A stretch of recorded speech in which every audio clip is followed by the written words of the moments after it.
What's up, guys? My name is Woody, of course, and today we're going to talk about an XP and gold method that I'm a little far behind on because, if I'm honest with you guys, I don't want my channel to just be known for exploits and that kind of thing, but given that this hasn't been patched yet and it's been out for right around a week, I figured I might as well make a video on it, just in case anyone hasn't seen this method. So, today we are in the Glacial Tunnels, which is part of a Barbarian quest line that you have to complete 3 quests in order to get to. Interjecting here a little bit while I'm editing, just so everything is crystal clear, I will have this page linked in the description. This is the actual side quest that we are doing right now to take advantage of this dungeon. As you can see, you have to have completed the Beast Challenge, Shattered Tribute, and Hammer of the Champion side quests, and you can access these in the Bear Tribe Refuge inside of Fractured Peaks. In case that's not something you're familiar with, we will go ahead and show it in game as well. It is going to be right here. Now, the 3 side quests you start are going to be along this side, and the final quest, which is the one we're on now, Call of the Ancients, is from the Chieftain just up here. Now, let's get back to the video. Essentially, the way this works is we'll complete this dungeon for extremely good experience and a lot of rare item drops, and then we won't complete the quest. And so we can infinitely run this dungeon for experience. This doesn't work if you're above level 95, and typically speaking, the mobs in here are 1 level below you. So it's going to be a little bit of a loss of experience, but we can make up for that with the elixirs, of course. I'm not going to use them in this video for the purpose of testing without them, and I also don't have anyone in my party. So obviously, as always, just like in dungeon reviews, you guys are going to see a full uncut, unedited version of this dungeon, and we're going to go over the raw numbers at the end to see what we think about it. Without further ado, we are starting this dungeon with 10,849,855 experience. There is a slim chance that I level up in this process. If I do, we will of course keep track of everything and the numbers will still be accurate. So let's get started.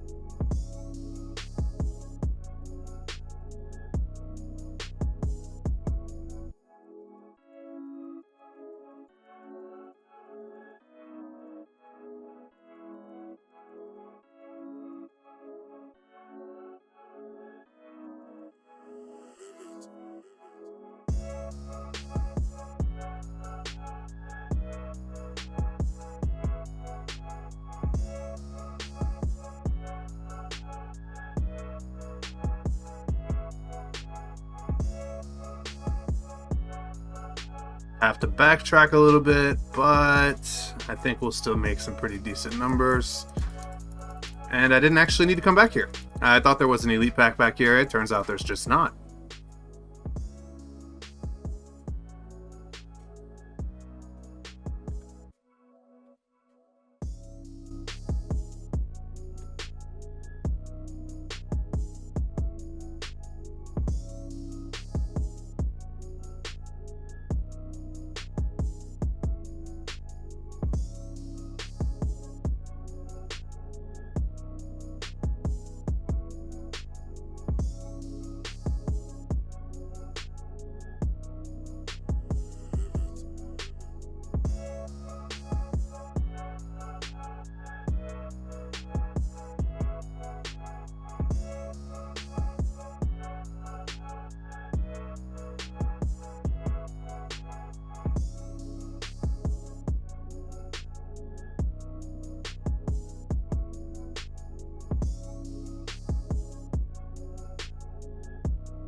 Now it's very important on this part of the dungeon that you do not pick up this bloodstone, as this will complete the quest. That is the dungeon though, so let's see where we ended up. All things considered, and just because I wasn't actually supposed to run all the way back here to kill the boss, we're going to subtract 15 or so seconds off. This dungeon essentially takes right around 4 minutes flat. In that time, you will receive 503,522 experience, and that's of course just a rough estimate. Multiplying this by 15 because of the 4 minute per dungeon time, and we are somewhere right around 7.5 million experience per hour, which for a solo dungeon is really good, honestly. It's not bad at all. It competes with other dungeons, and while a lot of the other dungeons will likely be nerfed, because this is a quest dungeon, it might not be touched. So I raise the question to you, of course. What do you think? Is this dungeon worth running? Do you plan on running it? I would definitely recommend doing it in a party, as it should be well over 10 million experience per hour at that point. Let me know what you think in the comments. Give me some suggestions for other videos if you want to. I appreciate you guys checking this one out. I look forward to seeing you in the next one. Thank you guys very much. We are about halfway to our 1,000 subscriber goal. Deuces.